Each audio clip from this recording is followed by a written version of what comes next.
Welcome. I'm pleased to announce Chris Hasselbein. He's currently the TOSA Teacher on Special Assignment for Innovation and Creating Innovative Communities in Lake Oswego. I was fortunate enough to steal him away from Hillsborough, and we worked together for a couple of years before I took a new position. But he's also been creating all the content for the 360 glasses.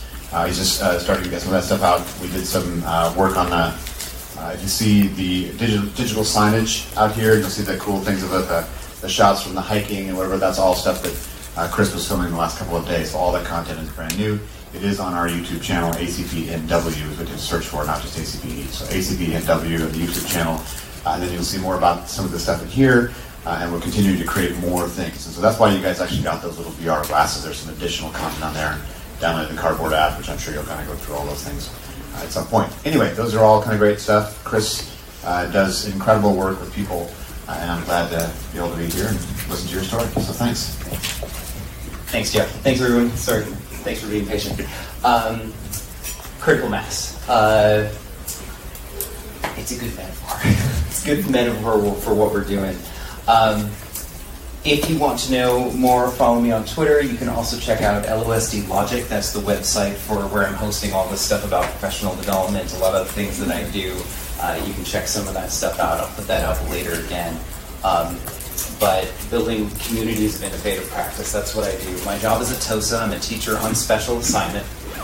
And what that means, kind of like the keynote speaker was talking about this morning, making that bridge between IT and teaching, right? So sometimes I have to go and communicate, like I'm working with a teacher and they were like, we want to do this. And I'm like, okay, but IT can't do that.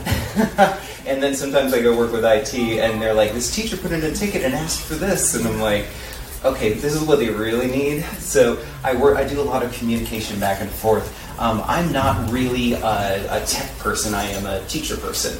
That's my background, a licensed teacher. I'm just out of the classroom. And I travel around the district and I work with people who just want to try new things. My official role is Innovation TOSA, which usually revolves around technology, but sometimes it doesn't. Sometimes it's just about trying something different. Sometimes teachers will come to me and be like, I want to do something new. And I'm like, great, that sounds like an awesome job for cardboard. Because that's the best way to do it. So my job is to connect teachers with solutions that work for them and their students. Not necessarily to push tech down their throats or be like, this is how you use something, but to help them find their own ways. I want to start talking, I listened to this podcast recently. It's called 50 Things That Made the Modern Economy. It's fantastic, little 10-minute podcasts about interesting things and the way that they've changed the world. And this one on the dynamo, and I highly recommend you take time to listen to it, talks about the transformation of factories between steam power and electric power. So you had all these factories that were driven by these huge steam wheels, and then all the machines were connected to them. And then they created the dynamo, the electric motor. And they started putting this technology into all these factories, into all these steam factories. And they didn't find any increase in output. They didn't find any change. They didn't find any improvement in productivity. And they're like, this new technology should have really exploded our productivity. It should have helped us. But it didn't. And in fact, it took about 50 years to see advancements in productivity because of the electric motor. I want you to check out that podcast, and I want you to think about education and the same thing. When we take educational technology and we put it into a school, we expect to see these changes and we don't, and it takes a long time. So why doesn't that happen? Just something to think about. I just wanted to put that out there. Which brings me to my first question. Why does PD not work? Why doesn't it work? And I actually want you to talk to the people around you. I want you to get a couple of ideas and then we'll share and have kind of a discussion. But why does PD not work? Go for it.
Let's start wrapping it up. Start bringing it back.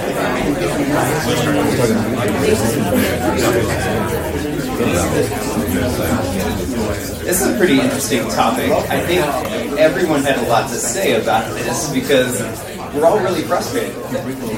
We're like, we do all this PD and nothing changes. We give them those technologies and we give them this PD and things don't change. Why doesn't it work? What did you talk about? Lack of buy-in. They don't find it relevant to what they need in the moment, so it's not going in. So teachers don't buy into it. They're just like, no, I don't want to do that. Maybe they weren't in on the decision either. They weren't in on the decision. They weren't part of the decision. So they feel like maybe they're being forced to do it. So I just told a story about how on a particular platform have led training after training after training and sent out resources, kind of blanket type emails of, hey, here's all these videos, and yet I just got an email last week about how I've not offered enough resources and the teachers feel very, not able to use the platform very well, and I've led probably 3 or 4 PDs on it.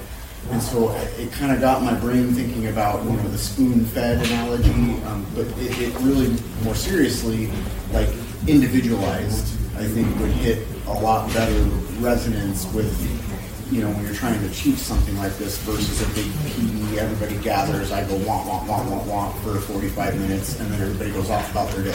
There was a lot in that answer. You talked about resources, and what are resources? Resources as determined by who? What is a resource for a teacher? Is it a document? Is it an email? Is it a teacher next door? Is it a meeting? Is it a video? I don't know what are resources, who needs what. And then you were also talking about training. Training is a word that we also use. It's saying it's training. And then you switched and you said PD as well. We do a PD or we do a training. So that's interesting language as well. What else did you talk about? Why does PD not work? Sometimes it's adversarial. There's the sense that you're doing something wrong and this is right. And so you have to overcome that native reluctance initially. So teachers doing something one way, but they're not doing it maybe the correct way. And so if you offer them a new way to do it, maybe they kind of take that personally and be like, hey, no, I'm doing fine. Mm-hmm. Okay. Maybe they're not getting paid. They want to be paid for it. Maybe they want to be paid for it. They're not going to learn unless they get paid for it. Yeah. So lack of resources from the district, carving out that time, space, and other resources, money being a resource, right? Yeah. One-time shot versus ongoing. One-time shot versus ongoing. Yeah. Yeah. I'm already successful. Why is this going to help me? Yeah, I'm doing great. Kids are coming to school. They're doing the homework, kind of. They're getting the grades. I get out summer vacation. I do it again next year. Nothing's wrong. The ship is not sinking. The building is not on fire. We're doing fine. I've been doing fine for 20 years. We're doing fine now. Yeah. We can talk about it. We could just spend the whole next hour just like hashing this out. But I want to start moving forward. This was my question. This was my leading question when I came to Oregon, first under Don Wolf at Hillsborough as the CIO there, then under Joe Morlock at Oswego, being like, we need to do something different about PD. We have all this technology, but people are not learning it and not using it in new ways. brings me back to this dynamo thing, that this is the infrastructure of the steam-powered factory, and you can't take new technology and new ideas and put it into an old culture and expect it to work. Right? So we do infrastructure changes, but are we really changing our culture? Are we changing the way that teachers are learning and thinking and moving? And so that's what I'm kind of getting into. The quick answer is that PD is not an event. Professional development is not an event. You cannot stick it on a calendar. You cannot throw a date throw a dart at a date and a time and a subject matter and a proficiency level, and then expect that everyone gets the right thing out of it and it's going to work. It's not an event. It is a process. Professional development is a process, is an ongoing process. This is the Prosi-ADCAR model. It is one model of institutional organizational change.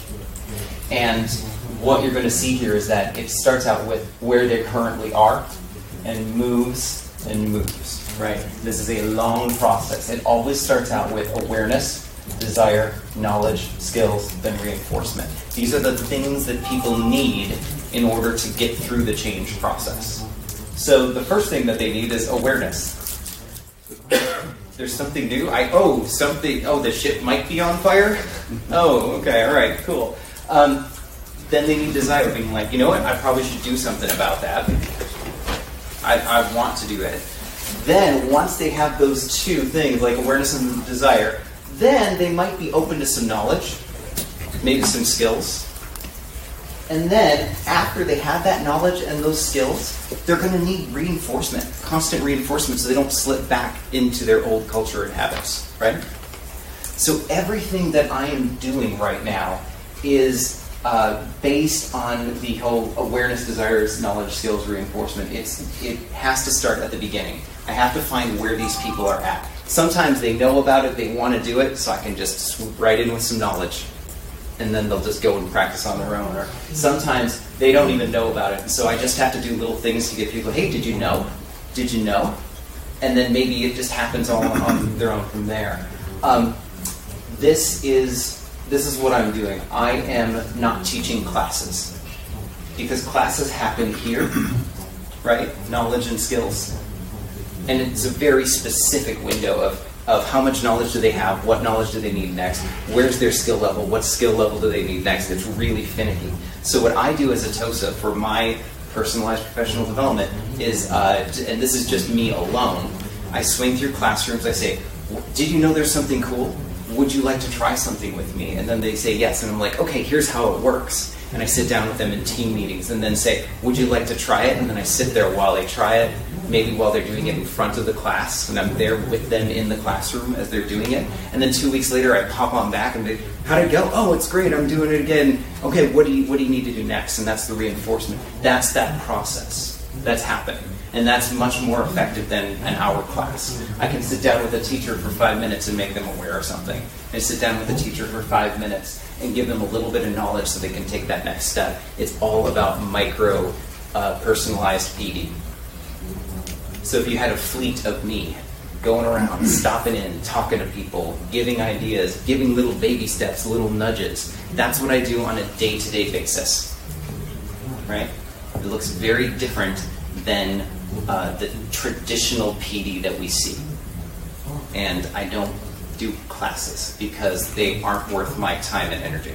The time that it takes to schedule a class, to prepare a lesson, to prepare resources, to post those resources somewhere, to get everyone all together, then I talk at them for an hour, or and then I never see them again. Like, is that worth our time?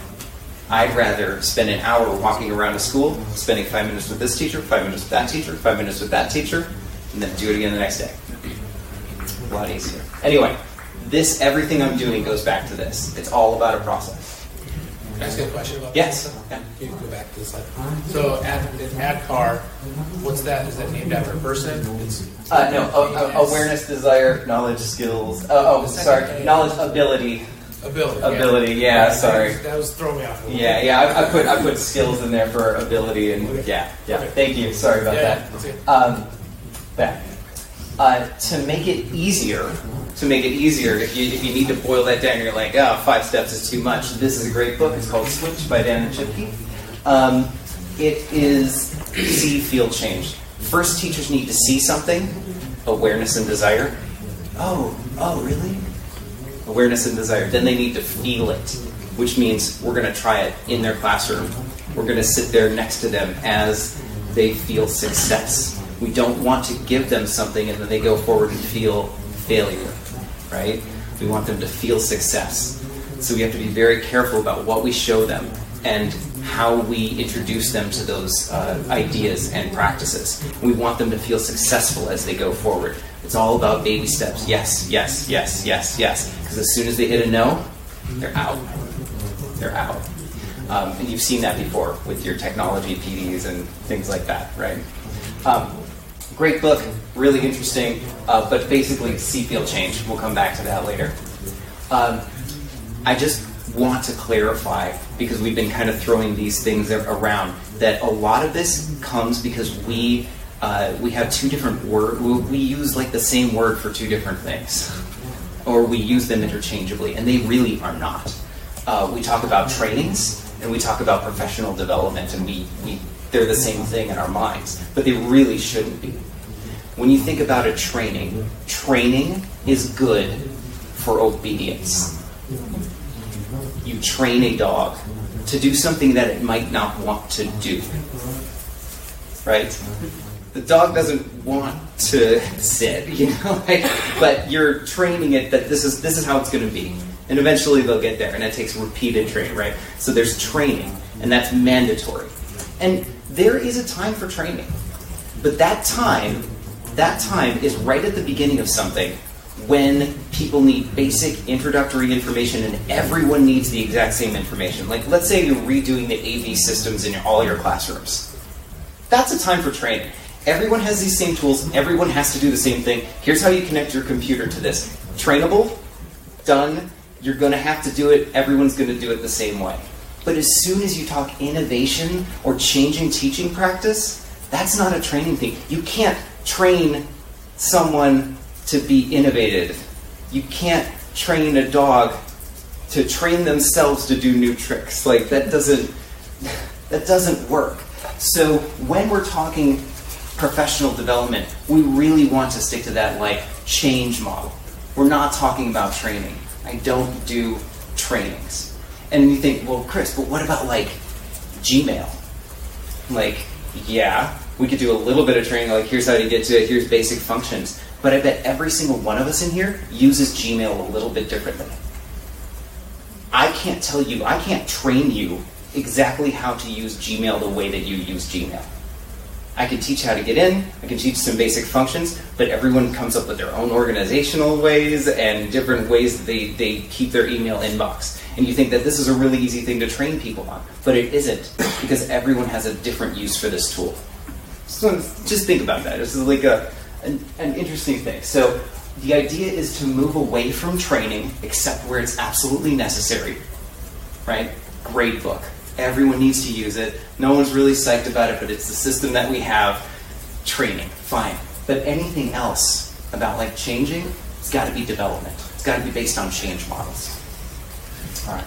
So how can one person change and help teachers change across the whole district? There's only one of me in my district, by the way. And in my interview, they said, how are you going to do this? How are you going to bring change to the entire district, and how are you going to train everybody? I said, I'm not going to do that. I'm not going to train, but what I am going to do is I'm going to try to start some chain reactions, some things that I can start in motion and then just let them play out. That's what I can do. So I'm the instigator, and then hopefully things start spreading. When we're talking about chain reactions, we're really talking about like fission, right? We're talking about critical mass is the title of this. And in nuclear fission, we have one object, or neutron, it comes in and it hits the U-235 and it splits it off, and then you have 2 more neutrons that fly off and hopefully hit something else, and you get this like chain reaction, right? That's what we're going for. But if there is no uranium over here for this stuff to hit, that chain reaction stops. Or if these things go off in the wrong direction, there's no chain reaction, right? So what do? They bring it to something called critical mass. It is a state of mass in which a chain reaction is sustainable. Thinking about innovative ideas and innovative teaching in the form of this chain reaction that is self-sustaining. How do they get these reactions to be self-sustaining? First, they increase the mass. They get more material in. More material means more probability for a chain reaction, right? Next, they increase the density. They push it all together. They get it closer. So it's more likely that ideas will start banging into each other, right? Then they increase the temperature, which means that these things start moving faster and they have more interactions. And then they increase the reflectivity. So any neutrons trying to go out are going to be pushed back into the system and redirected to hopefully keep that chain reaction going. That's critical mass. I mean, a very simple explanation of this. So how does this relate to teaching and learning? So, chain reaction there, increasing the mass. You just got to get more stuff in the system. How are you right now in your districts trying to get more new ideas into the hands, minds, classrooms of your teachers? How are you doing it? Talk to your neighbor.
All right, let's start sharing out. I'm definitely going to share with you what I do, but I didn't want to taint your brainstorming process out there. So what are you doing in your school districts to help get more ideas in front of teachers? Like, what are you doing? Leverage relationships. Oh, doing what? Leveraging relationships. Explain about that. Who you know and what you know with that individual can, you have to build networks, because I'm one against the masses as well. Yeah. And it's the only way I can do it. Yep. So, like using the right people to get more ideas in. Okay. I think you have the advantage because you're our teacher. So when you come to another teacher as a teacher and say, hey, that is received much differently than IT person. Hey, they think, oh, well, you're IT. Of course you like that kind of stuff. Of course you know that stuff. Blah, blah, blah. So there's a problem at that point because I don't have the same kind of credibility in the educational environment as you do because you are a teacher. Yeah, absolutely. So just being able to get in the door is a problem, right? And so we need to think about that. This is way more than I usually dress for work. I'm like in jeans. I'm in the trenches. I'm like in there with them. I'm like making sure that I am not admin. I am your friend. I work for you. I'm here to support you. How can I help you? So that's the attitude that I bring, and my position helps me do that. But could IT departments start changing the way that their techs start interacting while they're at school? One of the things we did in Hillsborough was we started to do a tech prep thing, and what we would do is we'd bring TOSAs, and we would bring tech staff into a school, and we'd spend the whole day there. And we would go into the classroom, we would give people heads up, we'd go into the classrooms, and we say, hey, we are here, we're making house calls. And we'd walk into every single classroom and say, what's bugging you? What's wrong? What's going on? Oh, really? Your projector's just a little crooked? Yeah, we'll fix that right now. Let's just do that. And so it was an outreach program that was really like, yeah, we're here to work for you. And those little actions start building better relationships and make people more open to things. So think about your relationship and how you interact with teachers. Just an idea. I think of it pretty well. Yeah. I'm not licensed, so, but because of the relationships. I get that same kind of perception. So. And I can tell you in the opposite way how it doesn't work well is I am a TOSA and I get often treated much more like administration, and I'm sitting here listening to all the awesome things. And just even like when I first explained with PD, I just realized the flaw. My trainings get lumped with the PD. It doesn't work. Like it just hit me. Take it out of the relationship. But like I administer over so many things, probably like 85% of my job is more administration. Yeah. Just due to the way it's happened, and now I'm sitting here like backtracking, like I need to undo some of this and get. So just what is your role? What is your relationship? Here are a couple things that we do in Lake Oswego, and I'm going to come back to this because this is like the kingpin of the whole like strategy that I have. An innovator program. You find some innovative people, you get the right people, the right ideas, and they're going to start talking to other people, right? You get your kind of go-to people, and the more people you get under your wing as your group of people who are helping you out, the better that's going to be, because these people are the easy ways to get ideas into your system. Because it's me as a TOSA, but it's even more powerful coming from other teachers, right? That's the easiest way to get stuff into the system. We'll come back, talk more about this later. We also have adoption kits. I just got some funding, and what we did is we bought lots of like little kits of robots, and we have Spiros, and we got Wonder Workshop, and we got Autobots, and we have Microbits, and a VR kit, and what else do we have? We got some Hummingbird, and just like whatever, some Sam Labs, who was here too, some 360 cameras, and we're just a green screen kit. And we have those things, and we're just like, do you want to do something cool? Just let us know. We will have that resource for you immediately. Come on in. Why don't you just keep it in your classroom for a couple weeks and see what happens, right? And then that idea is in the system. Other teachers start seeing it, but it's just ways of getting more ideas in the system. So we have our innovator program that gets more people in the system, and we have an adoption program that gets more resources into the system as well. So, and those kits, we just travel around, schedule them out, and just be like, you just need to live with this for a couple weeks and just hang out with it and see what happens. And usually what happens, they start giving it to other teachers around them, and their teammates want to do it too. So I just drop the robots off, say see you later, and then they're like, can we do that next year? I'm like, yes, you can. So, and then usually what happens is that the schools start buying their own resources, being like, oh, this is a useful thing. So anyway, adoption, innovator program. How about increasing density, getting things closer together? When the atoms are closer together, the chain reaction happens faster. How are you getting teachers together in your districts? Discuss. We have a cool thing going on. Oh, I'm sorry. Let's do it. You're so excited. Let's go. I'm really we have some great. I think they started out as TOSAs, but we actually have them in the budget now. Thank goodness. They're instructional coaches, and they have also partnered with a couple new technology coaches, all licensed positions, but they are doing tech walks. They'll get a group of people together. They'll go to another school. They'll spend the day. They'll go to another district. They'll spend the day walking around and just kind of rubbing shoulders with people and seeing what's working, what's happening, and it's really sparked some great stuff going on. Yeah, tech walks, that's fantastic. It's all about actual physical proximity. Like when I'm saying increasing density, that's exactly what I mean. Get them together, and the smaller the space, the better. So tech walks, that's awesome. Anyone else doing anything to get teachers together?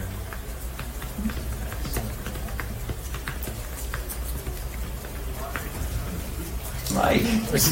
I mean, any chance I can, I try to get teachers together. I mean, the goal is oftentimes right now trying to put them in that student mode of get them curious, right? Intrigued, like what you were talking about at the beginning. I don't have a secret recipe on how to get teachers together more often. There is not really a secret recipe. Right? You just got to Exactly. do it. Find excuses to do it any way you can. So recipe is a key word, right? Food and drinks are always There you go. There you go. In our office, we do a thing called After Hours with Tech, and it's just a short break. It's only half an hour after contracted hours, or during contracted hours, so if people stay till 4:30, it's because they're interested. And we always post some kind of martini dessert kind of plan, and then people can come in and talk to us about specific needs or just start to have kind of conversations with others. And it's district-wide, so we're breaking down building silos. Yeah, so a lot going on there. One, food and drink always gets people together, gets people talking. That's great.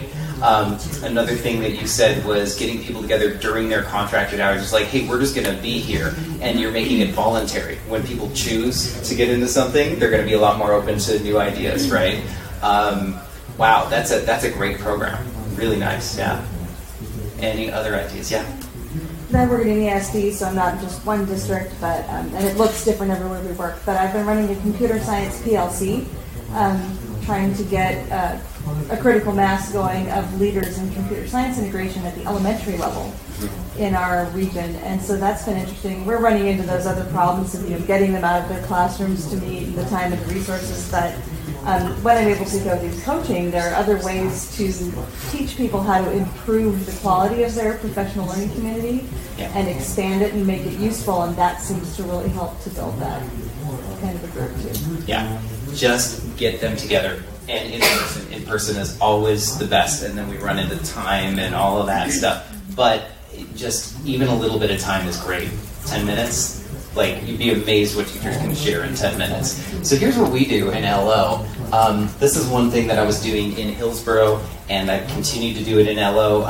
They're called cafes, innovation cafes. We do logic cafes as our branding. But what we do is I go find teachers who are excited about stuff that they're doing in their classroom, and then I say, would you like to just kind of like run a little show and tell table?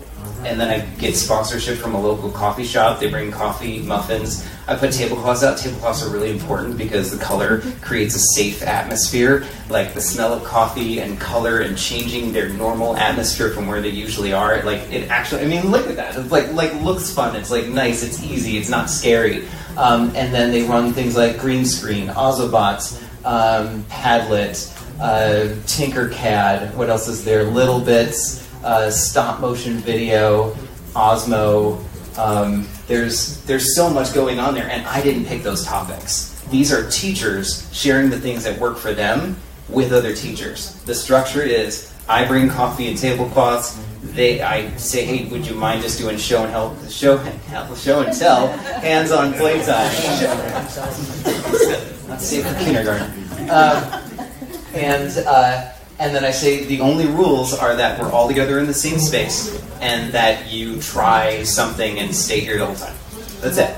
You get to choose what you're doing, but this is like it's more powerful if you get the admin to give like a staff meeting.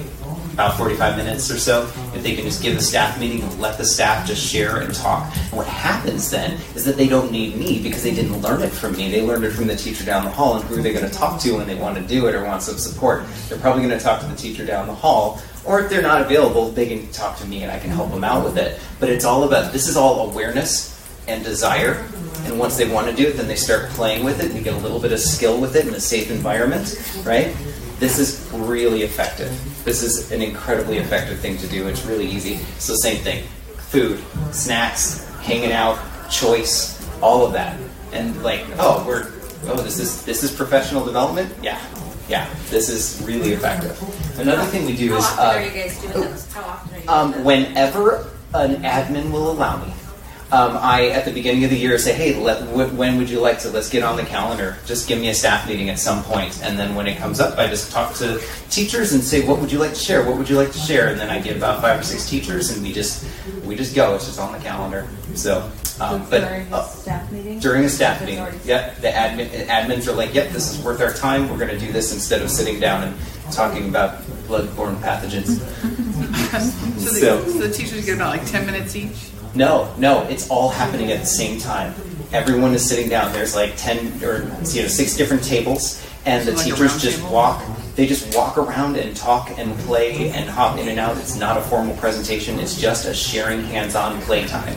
That's all it is. They just walk around to different tables and play stuff. It's very different. At the last one, they came to the library and like they saw the tablecloth and they just like stopped. And they were like, we're supposed to have a meeting, and they didn't know what to do. And I'm like, it's fine, it's okay, go play. Our teachers need permission. They're afraid they're gonna break stuff. Like, get in there, Anyway, sorry. Another thing we do, PD November. In our district, we started this push. Joe, I think he had this idea of bringing this, and what we did is we gave release time for that week right before Thanksgiving. That was like 3 days, like nothing happens anyway. So we sent the kids home, we give them a whole week, and we take 2 days, and we do a staff-run conference, the whole district, all in the same building. We put up a schedule, we have people present on the things that they're doing in their classroom, and it's a 2-day conference led, I would say, about 80% by our own staff members, and then 20% from other people who kind of come in. We have organizations in the community who come in and say, like, yeah, this is a thing that we do. Come on in. So this has been a really effective thing. At one, it's a great time for sharing. It's a really nice way of running like actual professional development. But two, it creates a culture where it's like, oh yeah, where'd you learn that? Oh, I learned that from Joe at the high school. Like, oh yeah, and so you know people. It's saying that we don't have to wait for people to teach us how to do things because we are the experts in our school. We can present, and it gets people used to sharing with their colleagues. It's really hard to share with your colleagues, by the way. Like, it's a lot easier to come to a conference and like me to talk with strangers than it is to like sit down and like share stuff with my colleagues because there's a lot more at stake. So this is a really great thing. We set up a maker space. We have a little makey there. I brought in some flexible furniture. I talked with a local furniture company for like upgrading classroom furniture, and I said, will you just bring some stuff by? And we just took over a classroom and we redid it, and said this is what a classroom could look like if we go there. So the last 2 years we've been doing that. Now we're starting to have conversations about flexible seating in our district. So great time to get together. All right.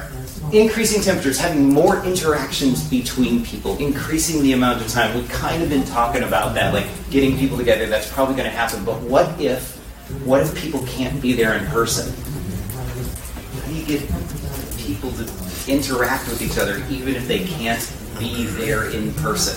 Are you doing that? Is anyone doing that in their districts? How do teachers share if they aren't face-to-face?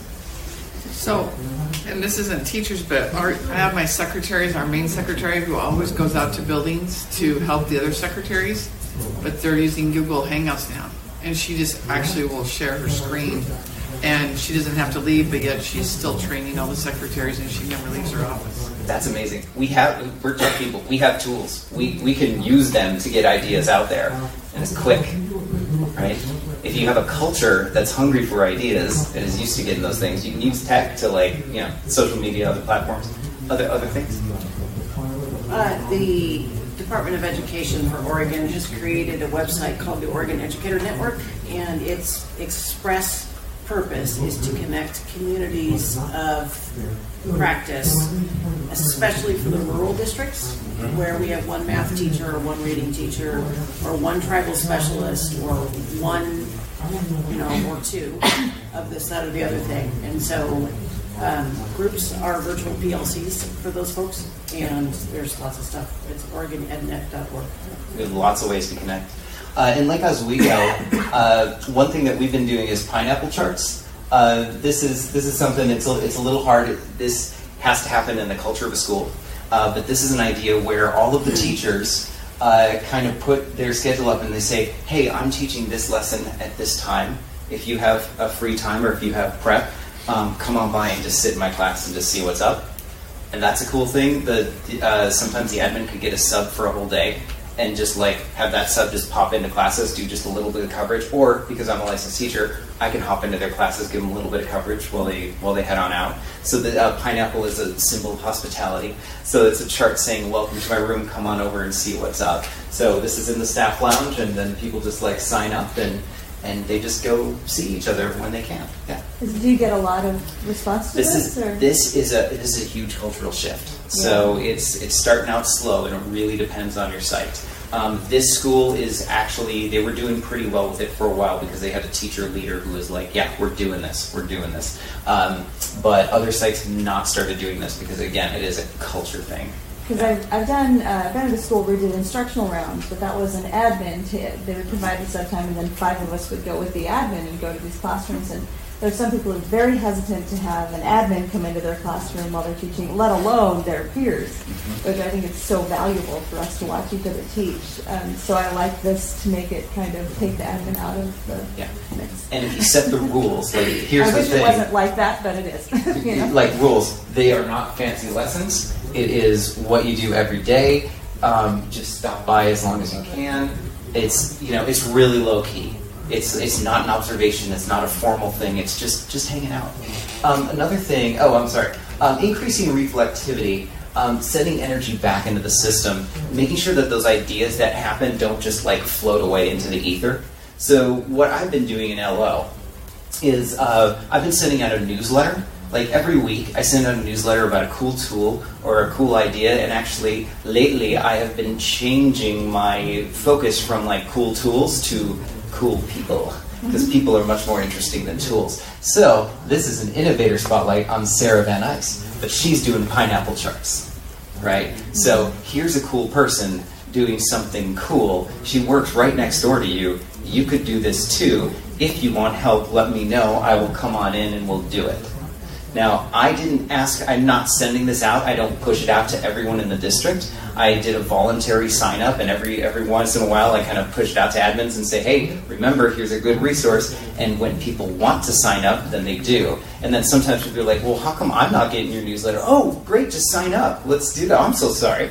But you kind of make it like this like in thing, and it grows. We have about 750 teachers in our district, and I have 400 on my mailing list voluntarily. So, and that's taken like 2 years, 2-3 years to get there. But that's the kind of response that I'm getting. And sometimes people open it like 2 or 3 times. I use S'more for this mailing list, and it keeps track of who has opened it, how many times they've looked at it, the number of engagements, and I'm getting lots of engagement through this newsletter every week. So this week, actually, after this session, I'm going to go sit down, and I'm going to do one on a social studies teacher who did a green screen project for her class, and then I'm going to share some videos and say, if you want to borrow the green screen, just let me know, and I'll just swing it by. So there you go. And a lot of times what will happen because of this newsletter is that I'll see somebody and they're like, oh yeah, I'm doing that thing. And I was like, wait, what thing? And they're like, oh, you know, the thing that was in your newsletter like in September. And I'm like, oh, didn't even know that. So this is one of those things where it's like awareness and desire. Sometimes it just triggers that whole process. And if they want it badly enough, they don't need anyone to teach them how to do it, right? They're just going to go. They're just going to learn. Another thing we're doing is social media. So I have a hashtag for all of my innovators and anyone who's doing anything cool in the district. So hashtag LOSD Logic. And then all my innovators are posting pictures of what's happening in their classroom. Because you don't need a whole lot of information to want or be aware of something. It's just little snippets like oh wow, so okay, they're doing Dragonfly Tweet of the Week. Okay, so that's a 2nd grade classroom, and they are apparently doing a Tweet of the Week where a student gets to share something important. I'm like, that's a cool idea. I could do that in my classroom. And if I want to learn how to do that, I have a resource on demand. What else is there? Somebody is using Kahoot, and they're doing that, I think they were doing that over their lunch break or something. I think I remember that. This is a picture of a student sitting in a Rubbermaid box and very happily working on work as an example of flexible seating. So little ideas like this that would just normally get overlooked, I am making sure that they turn around and get injected back into the system by at least putting it in this catch-all thing. Plus, this is a great thing when your board asks you, hey, what's happening? No one's doing anything cool. And I'm like, Oh, yeah? Yeah? So this is our story, and I really emphasize that with our innovators. I'm like, we need to tell our story. We need to say that all these awesome things are happening, because if we don't tell the story, who will? Some people who don't know us, some people outside of our classroom who aren't in there. So tell your own stories. This is Madeline. She's one of my innovators, and she has over 1,500 followers for her 2nd grade Twitter account. I walk into their room, and they have a map on the wall, and every time they get a new Twitter follower, they try to figure out where that person's from, and they put a pin on the map. So they're doing geography, they're doing digital citizenship. So whenever they're like tweeting something out or sharing on Seesaw or putting anything online, they're having discussions about like, who's going to see this? Oh, everyone in the world can see this? Like, we better like bring our game up a little bit. So. I just think that's amazing, because she was only on there for like a year or two, and just like having her kids tweet out every day and just sharing all this stuff from her classroom and just like connecting with people. Again, like the keynote speaker was saying, Twitter is just a game changer for education. And think what you want about it as a social media platform, but the best social media platform is where your friends are. And right now, your friends in education, they're on Twitter. That's where the majority is happening. There's some on Instagram, there's some on Facebook, wherever your friends are. But Twitter is right now, I think, where most educators are for sharing ideas. So that's why I chose the platform. Okay. The summary here is that non-traditional PD is not about training, it's not about classes, it's community-based, right? It's about people and it's about relationships. It's about getting the right ideas to the right people. It's about getting those people together so they can trade those ideas. It's about making sure that those ideas get captured and not sent off into the ether. It's about increasing those interactions whenever possible. And we still have a little bit of time here, and I really want to run through the most important parts of this whole thing, which is the Innovator Program. And this is something that I started in Hillsborough under Don Wolf. I continued it in Lake Oswego. The idea here was that we got some funding, and we found the people who wanted to try something new. These brave people who wanted to try something, but they had some barriers in their way. Maybe they didn't have enough equipment, or they just weren't sure what to do and they needed some more resources, or they needed some help from me to try something new. And so we said, apply, tell us what you want to do, and we'll give you some funding. I think we set aside around $5,000. And then we asked them what kind of things would they like to do. We purchased some equipment for them. We got them together. We do meetings. So what they got materials. So $5,000, whatever materials would help them run their inquiry projects in their classroom. Like I want to try something. What did you try? What happened? How does that affect the rest of the district? Like, where should we go? Oh, do we need more of this technology in our district? Do we need more of that? They also get support from me, which is good. They also get priority from IT, being like, hey, I know this is a weird request, but this is an innovator. This is somebody who's really after it, and they need some immediate support on this. So trying to bump their tickets to the top of the list, and I usually have a backdoor to IT, so I can be like, hey, this person knows what they're doing. This is not just a random request for this person asking for this weird thing. They're trying to do this in their classroom, and they need your support right now. And usually, IT people are like, yeah, I'm up to that challenge. Let's break it. Let's go. That's the response that I've gotten anyway. And if you know that there's a group of people who are out there trying to push the system, and it's okay to support them, then yeah, do it. Work with them. And they also get an identity as an innovator. So when their teacher next door is like, why are you doing all this weird stuff? What are you doing? And you're like, I'm an innovator. I get to do this stuff. It's before. One of the biggest parts of the program, Madeline, the teacher with a lot of Twitter followers, she was being put down by other teachers in her grade level because she was trying to do new things, and they were like, you can't do that. Just stick to the old curriculum. Just stick to this. And so her admin, it finally gave her permission to be like, no, she's trying new things. It's okay. Let's have this conversation that it's okay to try new things. So sometimes just that permission, and I didn't really help her out all that much. I was like, here's a couple things. But just getting that permission to be like, yeah, it's okay. I'm the one who's trying new things, and I'm the one who's going to fail, and it's okay.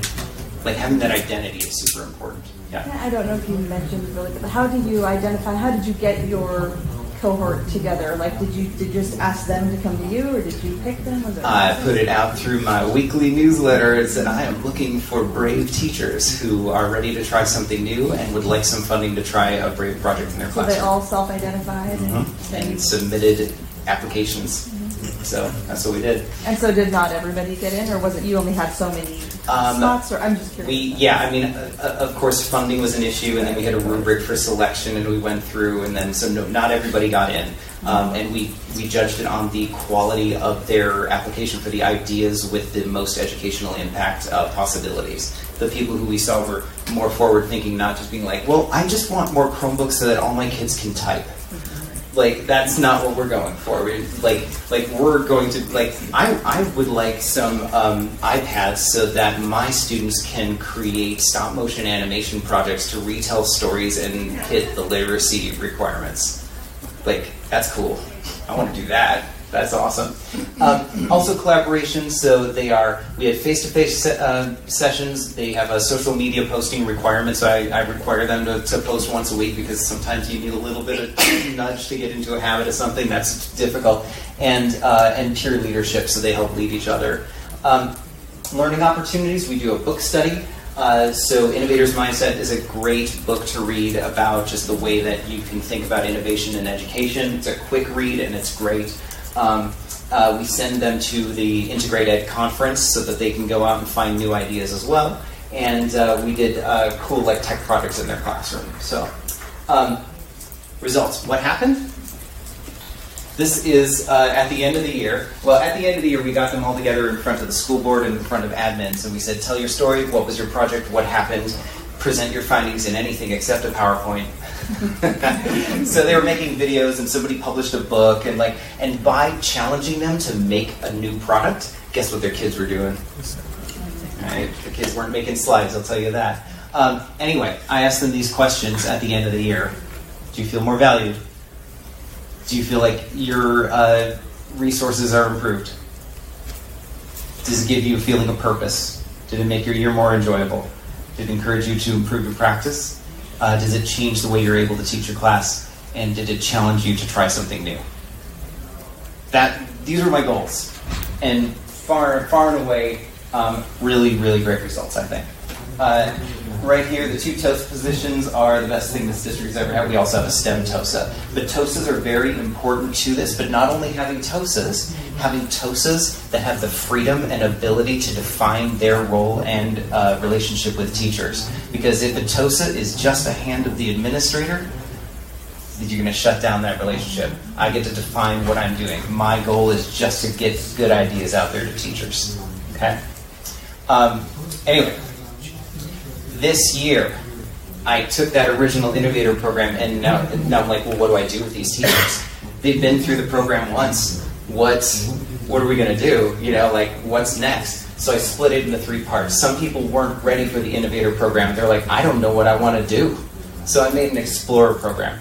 And the Explorer program is a lot like that Tech Walk thing. I speed date them with other teachers around the district. I say, what do you want to see? So I have people going out and looking at middle school science classrooms. So I just basically give them sub days, and I kick them out and say, go visit this teacher. I use my connections around the other districts. I say, go visit, go see what's up, and then bring back what you find. And I have them visit other teachers in the district and other teachers beyond it. And then they just bring back what they share. We send them to the OETC conference, and just go find new ideas. No pressure. I just want to see stuff. I'm not ready to share stuff. I'm not ready to try stuff. Just see stuff, right? Low pressure. We do a book study as well. Innovator program runs exactly like last year. Action research projects in the classroom. I know what I want to do. I'm ready to try it, but I need some help and resources. And then this ambassador program, this is for the people who have done the Innovator program. They're like, I'm ready to share. Hello. I'm ready to share.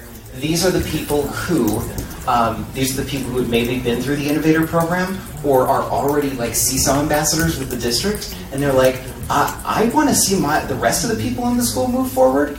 And so I asked them to step up and lead some of those cafe experiences, to talk with their admins and find times to do happy hours after school, or to give support to their teachers one-on-one. So they'll just go into other classrooms. I had one person say, hey, my 3rd graders know how to use Seesaw. K2, I know you just did an iPad adoption. If you want, I'll bring my classroom down and have my 3rd graders teach your 1st graders how to use Seesaw. Ambassadorship. And I can't do that. It's not nearly as powerful coming from me, but if I give the teacher power to do that and empower them, it's going to be great. So those are my 3 choices that they have right now. And they're, so the Explorers are definitely seeing, this is them this year. The Innovators are trying some stuff. You got to make a big deal out of it. You got science, color printing is very important. They're all colored up. I've also made badges and pins, so when we go to conferences, they wear them. So I've had some ambassadors, people who've gone through the Innovator and the Ambassador program, and they're like, I want all 3. So they went and applied for the Explorer program, because they're like, I didn't go out and see all this stuff yet. So getting that return engagement as well, and the ambassadors sharing. It's just very cool thing to do. How does this help everybody? You've seen this before? The adoption cycle. Got to cross the chasm. We have our innovators and early adopters out here. We got to try to bring it to the early majority. Some people say that that these programs create inequity. Some people get some stuff and some people don't. The trick is you got to give the right stuff to the right people who are out front. And then when these people catch on, have the resources to be, oh, yes, you can do that. An immediate yes to those people. Yes, you can come along too.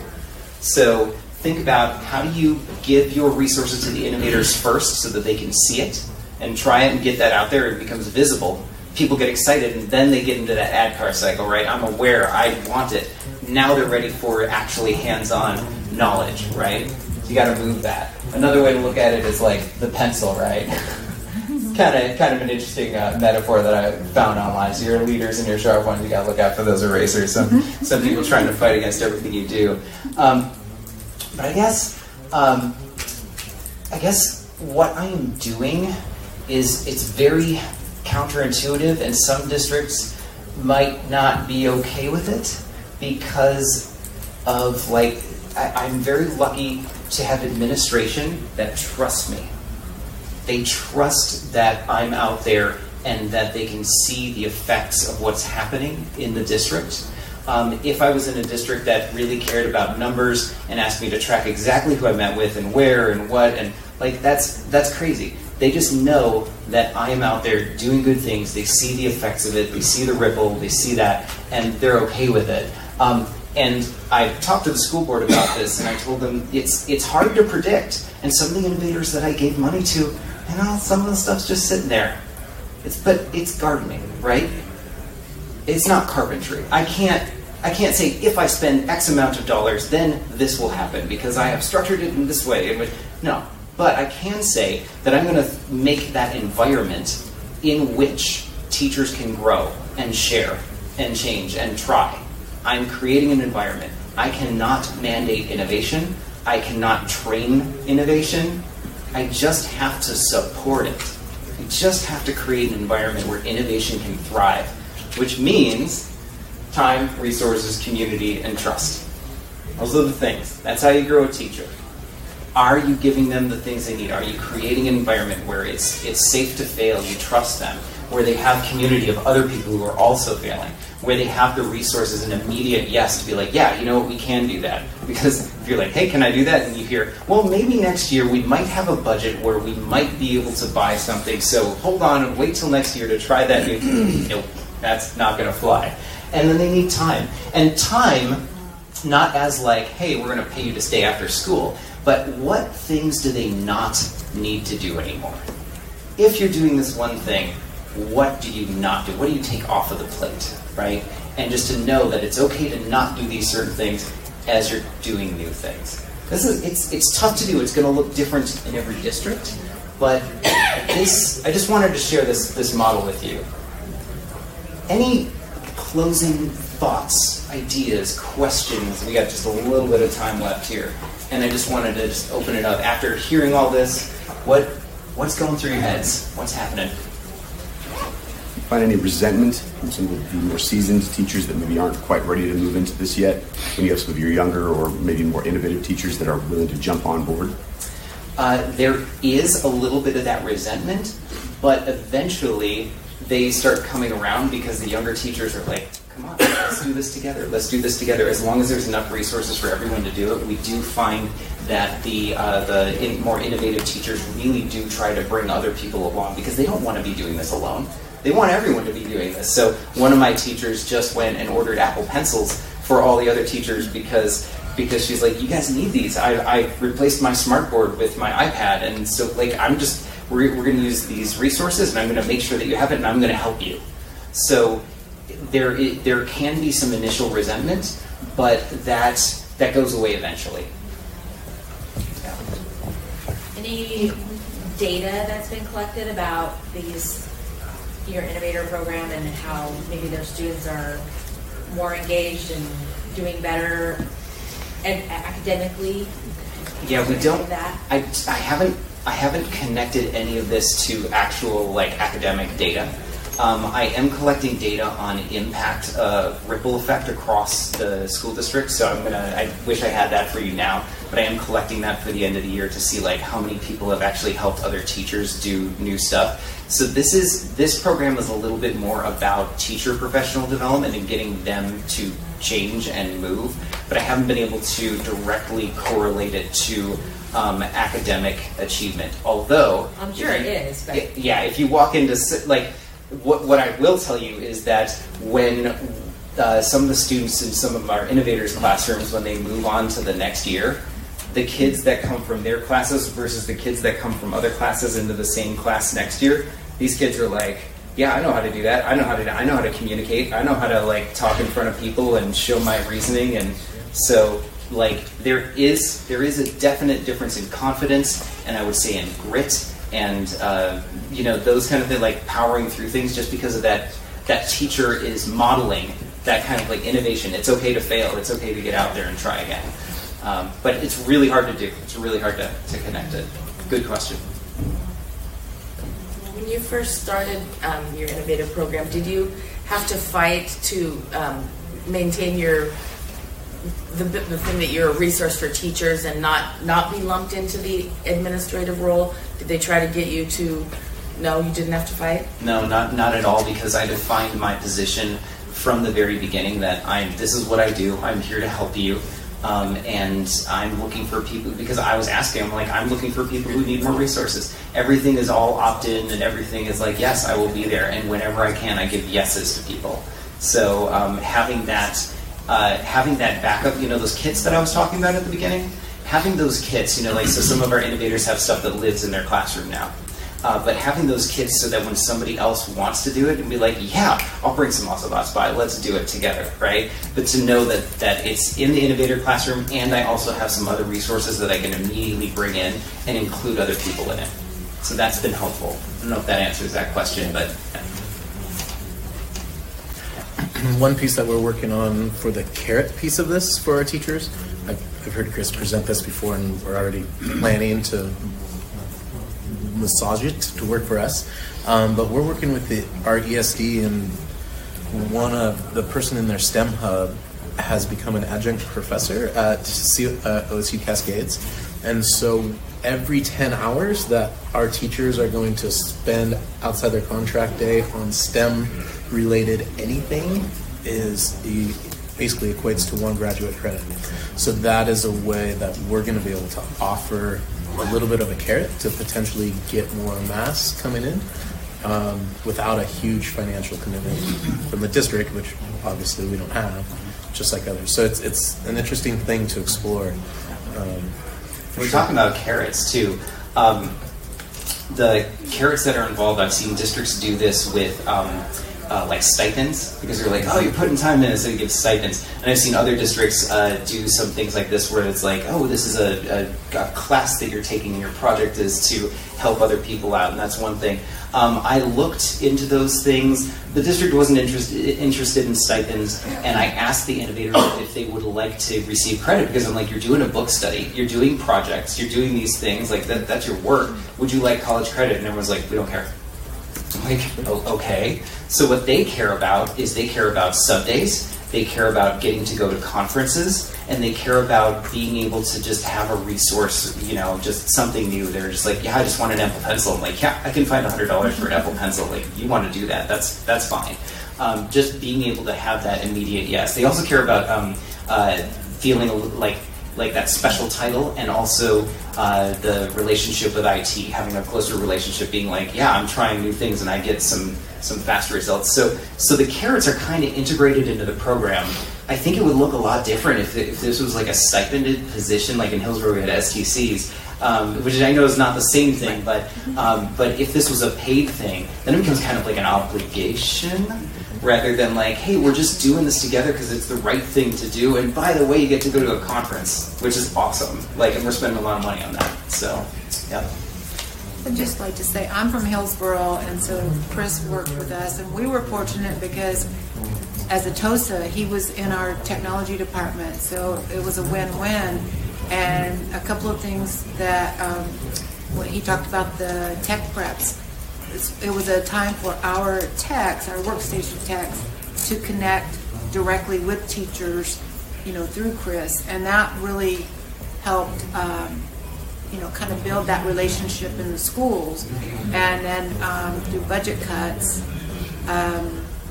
I guess the simplest way to say it was upper administration didn't see the value that Chris brought to the district. So we lost those positions, and we haven't gotten that back yet, and it's a real miss, I think, in our district.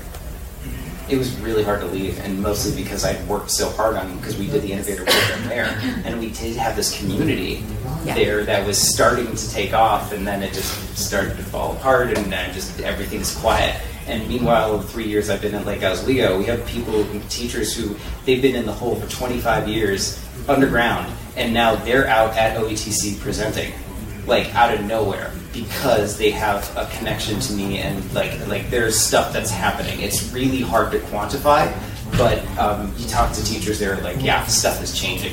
Things are changing, and that's what it's about. Yeah. I'm really glad you said that about teachers being out from under the hole, because I think it's an easy misconception to think our young teachers are our salvation. By and large, it's our experienced practice teachers who do the most innovation in the classroom. So we have to give them credit, and I think it really is about nurturing them and giving them some intrinsic value, because oftentimes, we kind of get to that rut place. I'm in IT now, but I was a teacher and a coach, and so I've been in the trenches myself, and I think it's really easy for us to buy into some misnomers about age. It's mindset. So look for people with a good mindset. And that's what we do. We find that a lot of our innovators were actually people who have been teaching for like 20 years. We're like, I just want something new. I'm ready. I have my teacher leadership. And those are actually our strongest performers, because they have their classroom game down. They're ready to do something new. They have established relationships and trust with their staff. And so they're even more effective proponents of trying new things. We're like, if I can do it, you can do it. The younger teachers who are in there, they're trying great stuff, but they don't quite have the clout to actually transfer the knowledge, and they get a little bit of pushback from some of the older teachers sometimes. So if you can find the experienced teachers who really know what they're doing, give them some new ideas, and then get them excited about something, they're going to really help drive it. Yeah, great point. Great point. Yeah. I have a follow-up on that one. Your point about finding time, or like if you're adding something to a plate, what can you take away? Like those experienced teachers usually take on a lot of things. Do you have any examples of things that you're able to take off teachers' plates? I think in a lot of ways, because we're giving them the new technology and they are aware of new ways to run their classroom, that they're excited to do the work. It's like it's enrichment, for them, because they're excited about things, which gets their kids excited about things.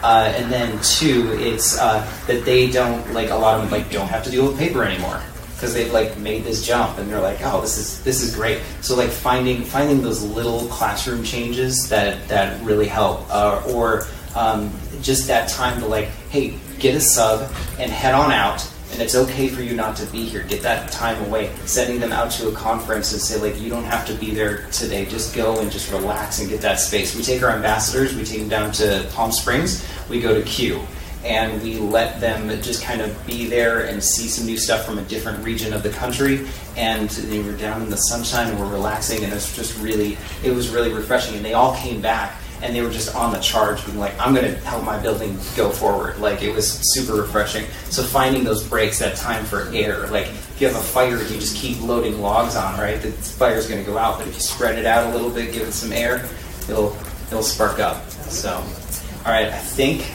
we're at my time.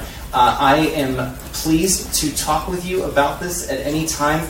Results may vary, but this is not really about the specific things that I do, but it's about the attitude we take towards training versus professional development, and the relationships we make between technology and pedagogy, right? It's all about the relationships and our culture. That's what I'm really trying to get across to you today. Stay in touch, let me know how I can help, and thanks for coming.